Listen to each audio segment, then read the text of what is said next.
Today's lesson is called Eureka, Famous Light Bulb Moments in Science.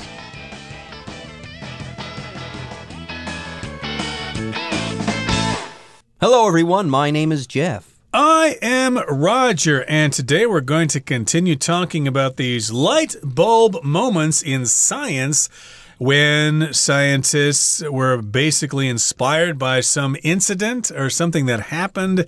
And like Archimedes, they wanted to shout out, Eureka! I have discovered something. And we mentioned a couple of examples that probably aren't true. Of course, we talked about Archimedes himself getting into the bathtub to take a bath, and then he got all excited because he suddenly realized the concept of buoyancy and density and stuff like that. And what else did we talk about? We talked about this fella... Isaac Newton and gravity. How can you forget that? That's like the number one eureka moment of them all. Well, but he didn't actually say eureka then. That's true. It's true. Archimedes really did have the signature eureka moment. But in the history of science, everyone knows this story. Yes, one day Isaac Newton is sitting in his garden. He's a genius doing genius stuff. And then an apple falls out of a tree there and hits him on the head. And all of a sudden he goes, wait a minute, there's this thing called gravity. I think I'm going to investigate that starting now. Yes, that was the flash of inspiration that Isaac Newton had at that very moment. Right? Wrong. That story is probably more fiction than it is fact, not unlike that story about Archimedes. Yes, Archimedes did have that first eureka moment, but did he really have it at all? No, it's all just a part of a story. Anyways, folks, with that, it's time for us to take a break, but don't go away. We'll be learning some more about eureka moments right after this. Still, some of the greatest discoveries in science were true eureka moments.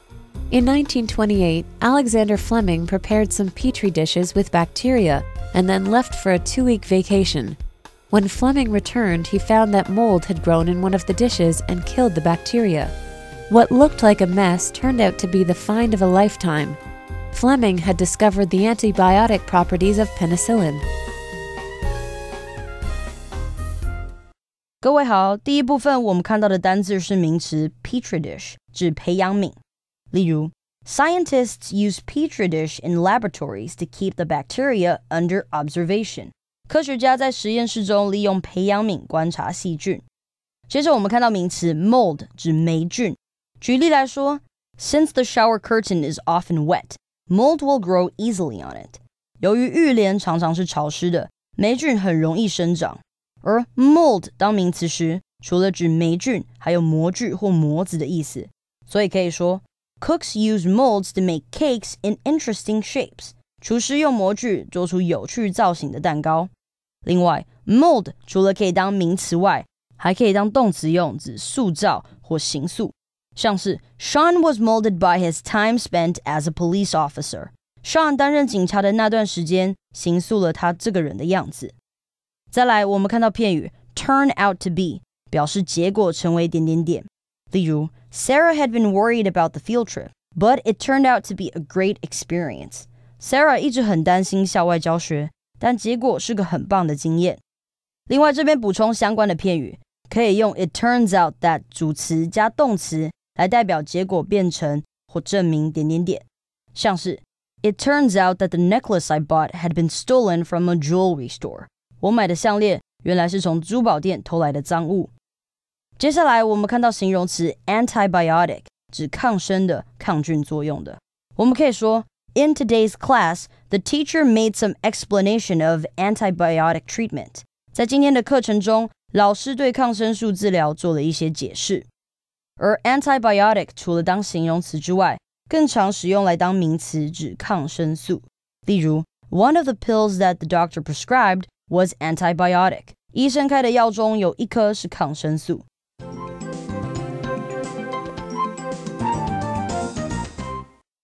Again, we are discussing eureka moments, and of course, we mentioned a couple of examples in our last program in which the stories were probably not true. Someone kind of changed the stories later on for dramatic effect, but still, some of the greatest discoveries in science were true eureka moments. It really happened this way. The scientists actually discovered something, and they were very, very excited. And the story is probably true. So here we've got an example here going back to 1928. We've got Alexander Fleming. He prepared some petri dishes with bacteria and then left for a 2-week vacation. So Alexander Fleming, of course, was working in his laboratory, but he had been working really, really hard. And he thought, well, I'm not going to finish this experiment right now. I need to have a holiday. I need to have a vacation. And he left for a 2-week vacation. That's after he prepared some petri dishes, which are kind of plates that you use in the laboratory for scientific experiments. For growing bacteria and stuff like that. You put some food on there. I believe it's called agar, A-G-A-R. Bacteria and other stuff grows on that quite easily. So he's preparing these dishes because he wants to grow colonies of bacteria. That's what he does. He studies bacteria. But like Roger said, he was working hard and he decided to finish preparing these petri dishes. And then he said, you know what? I've had enough for now. I'm going to go on vacation. I'm going to go on a 2-week vacation. Now, did Fleming discover a new type of bacteria when he came back from his 2-week vacation? No, he discovered something else, something totally unexpected. Apparently, before he left on his vacation, he left a petri dish and that window open and something blew in and changed the course of the world. Yes, when he came back from this vacation, he was in for a big surprise. In these petri dishes, were there new bacteria? Did he discover new bacteria? Not even close. He actually discovered the first antibiotic, okay, called penicillin. Yes, what blew into his dish? A mold that was capable of killing bacteria. Yes, when Fleming returned from his 2-week vacation, he found that mold had grown in one of the dishes and killed the bacteria. Now, this might not sound like much, but like I said before, this was the first antibiotic ever discovered by scientists. Right, so there's a mold there, which I guess is something that grows because these spores are flying through the air. You see mold on old bread, for example, or on cheese sometimes. If you leave it out for too long, mold starts to grow on that thing. But the mold had grown and killed that bacteria. I don't know if he yelled out Eureka when he found that out, but he was still probably pretty excited because what looked like a mess turned out to be the find of a lifetime. So if something's a mess, that means it's totally messy, totally dirty. Of course, we don't like to see mold growing on things. Ugh, that bread has mold growing on it. Throw it out. It's no good. If you eat that, you'll get sick. So it turned out to be the find of a lifetime. Here, find is not a verb. It's actually being used as a noun. The find, which means something that you found, usually something that it makes you excited. Like, for example, hey, I found this old comic book at a flea market. It was quite a find. I'm a comic book collector. I found this comic book. It was quite a find. It's very valuable. Yes, it was quite a find or quite a discovery. Yes, Fleming. He walked into his lab after being gone for 2 weeks, and he looked at his petri dishes, and he went, bacteria, bacteria, bacteria, bacteria. Ugh. What the heck is this? Did I leave this open? Did I leave the window open too? Oh my goodness. What a gigantic mess I have on my hands in this petri dish. I should probably throw this out. But then he looked closer and he said, wait a minute. All of these other petri dishes, they have bacteria in them. And then there's this one where all the bacteria has been killed. This thing should be filled with bacteria as well. Why is there no bacteria in this particular dish? Maybe it's the mold that is growing in here. Maybe this mold can kill bacteria. Maybe this mold has antibiotic properties. Yes, it says what looked like a mess turned out to be the find of a lifetime. And yes, this find, this discovery of antibiotics really did change the world. Anyways, let's talk about this phrase, to turn out to be something. If something turns out to be something, it becomes something over time or in the end. Here, it says that this mess turned out to be the find of a lifetime, okay? Here, this mess developed into something really, really good and surprising. It turned out to be the find of a lifetime. And yes, it was a gigantic scientific breakthrough. Fleming had discovered the antibiotic properties of penicillin. Yes, that mold that got into that petri dish, that was penicillin. And that was the first organism that scientists had been able to find, and that was actually capable of, I should say, killing bacteria. How about that? All right, folks, with that, it's time for us to take a break, but don't go away. We'll be back with more after this. We also owe our colorful modern clothes to an accidental discovery. Clothing was once colored with natural dyes. Purples were rare and expensive.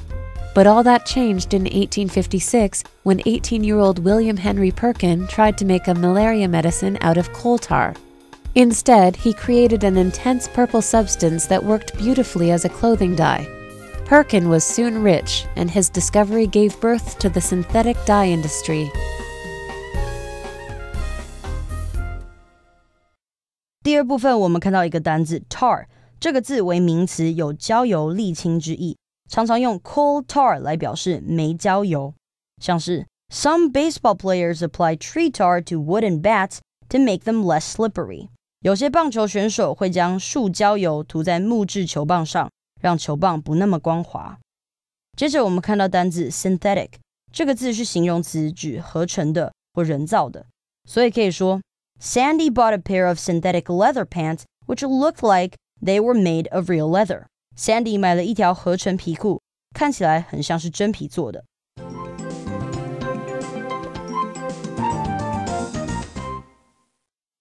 Okay, everybody, now maybe you've heard of Prince before. He loves his purple rain and he loves to wear purple outfits. And of course, royal families all over the world like to wear purple gowns and things like that. So, yes, you might think that purple, this color in clothing, is actually pretty common. But this hasn't always been the case, as we're going to find out now. We also owe our colorful modern clothes to an accidental discovery. So, yes, we kind of take our clothing, for example. Let's go down to the night market and pick up a couple of t-shirts and maybe some jeans or something, and we don't have to pay more than 500 NT dollars. So, yes, our modern clothes are pretty common, but we owe our colorful modern clothes to an accidental discovery. Somebody actually discovered something about clothing by accident, and it wasn't on purpose. Yeah, you're talking about dyes right now, those substances that color our clothes and other things as well. But yes, clothing was once colored with natural dyes, and apparently purple dye was unbelievably hard to come by. You had to kill a certain type of sea snail to get that natural pigment or dye. You had to kill thousands and thousands of these snails. So only really rich people, like kings and queens, could afford purple pigment or purple dye. And yes, that's why purples were rare and expensive. But all that changed in 1856 when 18-year-old William Henry Perkin tried to make a malaria medicine out of coal tar. I guess this is when he discovered an artificial purple dye by mistake. This is going to be his eureka moment, I believe. I believe so, too. So, again, we're talking about different kinds of purple, maybe different shades of purple, different hues of purple. So they were rare and expensive, and that's why royal families liked them, because they could afford those colors, while poor people could not. Poor people had to settle with red or yellow or orange, some stuff like that. But all of this changed in the year 1856, which was a couple of years before the American Civil War started, when 18-year-old William Henry Perkin tried to make this malaria medicine out of coal tar, as we said. Tar, I guess, is kind of like an oily, greasy substance. Oftentimes we talk about cigarettes containing tar and nicotine. Watch out for that. It's bad for your lungs. Instead, he created an intense purple substance that works beautifully as a clothing dye. So it was quite intense, which means it's very bright, very vibrant, very noticeable. Not, very subtle or very soft. It was actually intense. A purple substance that was quite clearly purple. And he had this substance or this liquid or whatever that could be used as a clothing dye, D-Y-E, which is a substance that can change the color of something to something else. There you go. He was working with coal tar in a lab, and he had his eureka moment. He was able to create a purple substance that could act as a clothing dye. And yes, a dye is kind of like an ink, okay? But here when we're talking about a dye, we're talking about a substance that is used to color something else. Yeah, dyes are used to give clothing their color. By the way, if you use a dye to change the color of something, you dye that thing. So yes, the word dye, D-Y-E, can be used as both a verb and as a noun. Anyways, Perkin, this guy who stumbled into artificial purple dye. Perkin was soon rich, and his discovery gave birth to the synthetic dye industry. By the way, synthetic is kind of the opposite of natural, and here we're not being literal when we say that his discovery gave birth to something, okay? Yes, to give birth to something is to have a baby, but we're not being literal. In this case, to give birth to something is to invent that thing, to bring about something new. All right, folks, with that, it's time for us to take a break, but don't go away. When we come back, we'll be talking about the discovery of saccharin. Carelessness brought about the discovery of saccharin. Food scientist Konstantin Fallberg discovered this sugar substitute when he forgot to wash his hands for dinner after a day in the laboratory, and everything tasted sweet. His story is a reminder that many of our greatest discoveries have been made in the strangest of circumstances.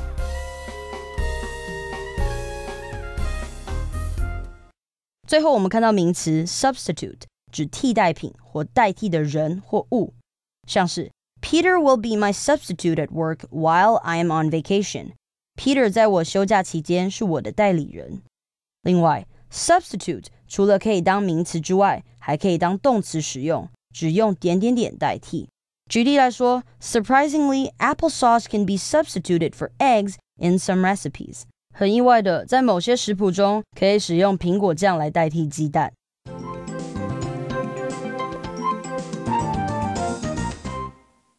Okay, as promised, we're going to talk about saccharin now, which is a sugar substitute. Some people want to lose weight or they're diabetic and they can't eat a lot of sugar, but they still like sweet food. So, of course, we like to have our sugar substitutes, and saccharin is one of them. I think there are other kinds of sugar substitutes out there, but we're going to talk about saccharin here first.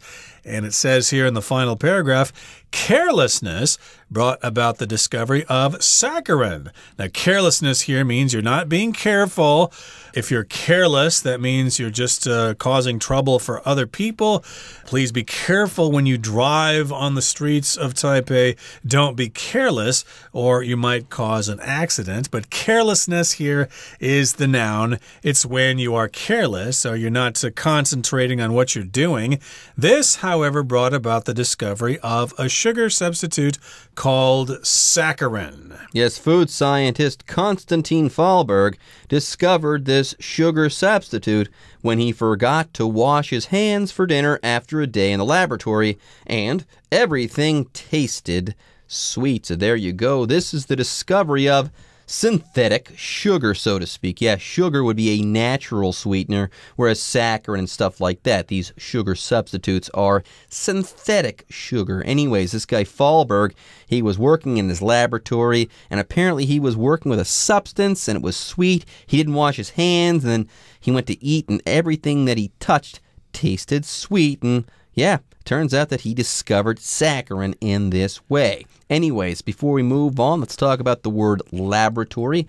Short for laboratory is the word lab. But what is a laboratory? A laboratory is a special place where scientific tests and experiments are carried out. You could say that this laboratory is filled with state-of-the-art equipment. Including beakers and test tubes and stuff like that. So that's a day in the laboratory, and this guy was anxious to eat, and he forgot to wash his hands, and then he wondered, wow, why does all this food taste sweet after I touched it with my dirty hands? My goodness, I must have discovered an artificial sweetener or a synthetic sweetener. It's a substitute for sugar. And his story is a reminder that many of our greatest discoveries have been made in the strangest of circumstances, which means special conditions. And indeed, we can often say that people are a victim of circumstances. Something happened to me, and it was out of my control. There you have it. All right, folks, with that, it's time to hear from the Chinese teacher, so don't go away.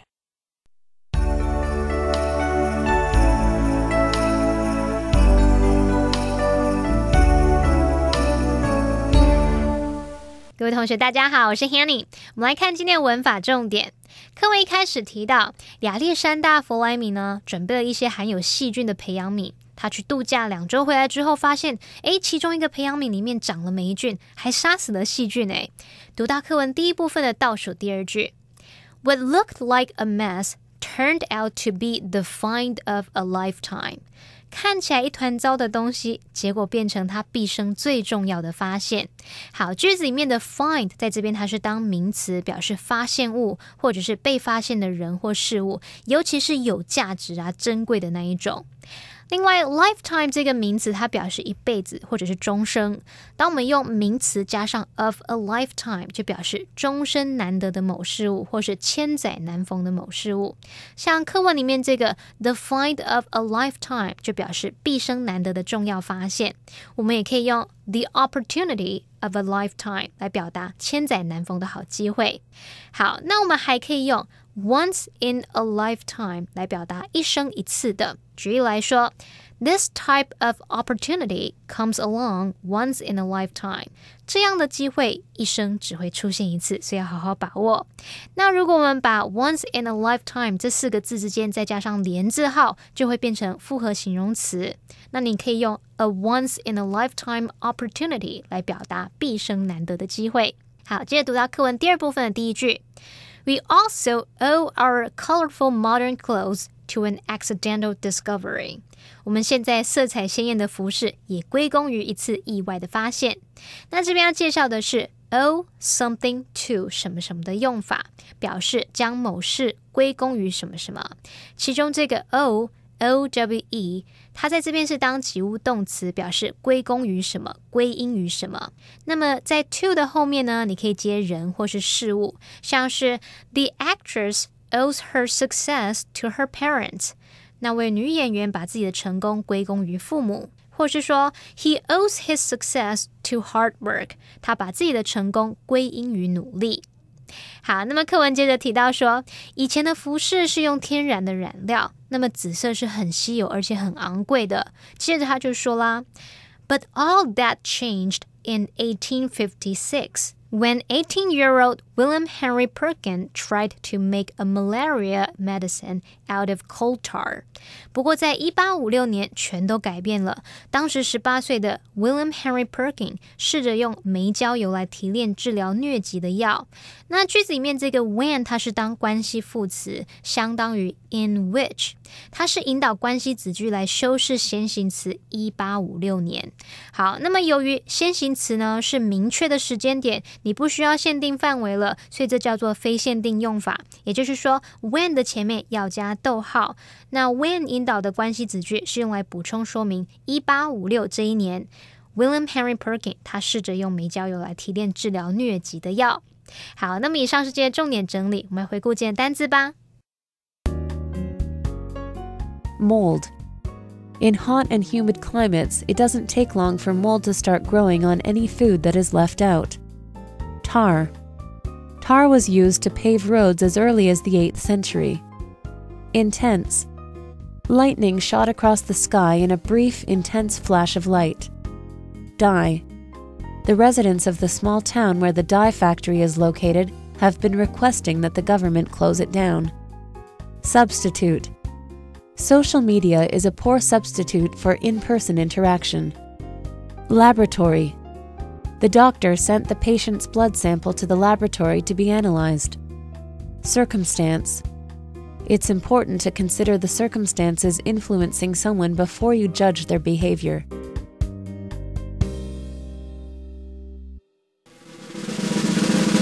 Discussion Starter starts now! It's time now for our discussion starter, everybody. Here's the question. Have you ever had a eureka moment? Yes, I recall suddenly realizing what the chain rule meant when I was studying in college. Yes, there was this concept in my calculus class that I couldn't understand, and then one day I was studying and it hit me all at once. Oh, that's what the chain rule means, and that's how I can use it. From that point forward, I was a straight A student in calculus. My goodness, of course you know all about calculus, but I recall suddenly realizing that a coworker that I was working together with was actually a former student of mine. I had been working with her for maybe a year or so, and then I kind of looked at her one day and thought, gee, you look so familiar. It turns out she was one of my English students 10 years before. How about that? Okay, everyone. With that, today's article is now complete. But, as always, we sure hope that you guys have enjoyed reading along with us. Anyways, I'm Jeff. I am Roger. See you next time.